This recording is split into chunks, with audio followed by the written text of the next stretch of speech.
About 18 years before the NACL initiative was founded in Guadalajara, we were still living in Cadereyta in northern Mexico. But one night, I got a taste of what would later become my life's work with NACL. Still working with my in-laws' mission organization, Mexico Maranatha Mission, some of my national church planning colleagues and myself signed up for an evangelism explosion course offered at a large Methodist church in Monterrey. The training was taught by a man named Nahum Vega, a former air traffic controller who did an amazing job equipping us to effectively communicate the gospel message.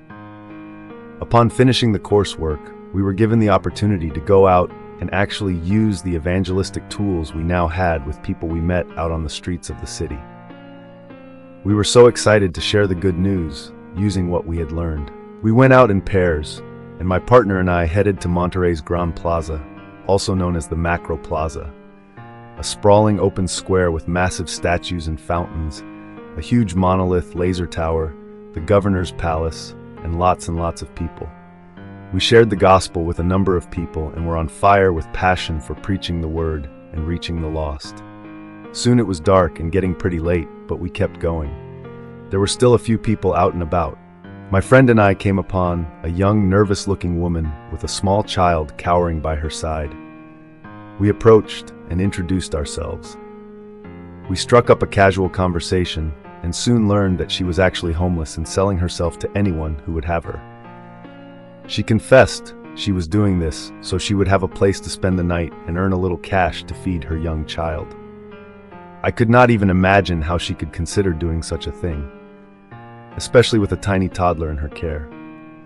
This young woman was not a career prostitute, just a desperate, homeless, single mother with nowhere else to turn. We shared the gospel with her, which was our primary mission that night, but this woman also needed help. We didn't know what we were doing, but felt that we had to do something. The gospel is more than words.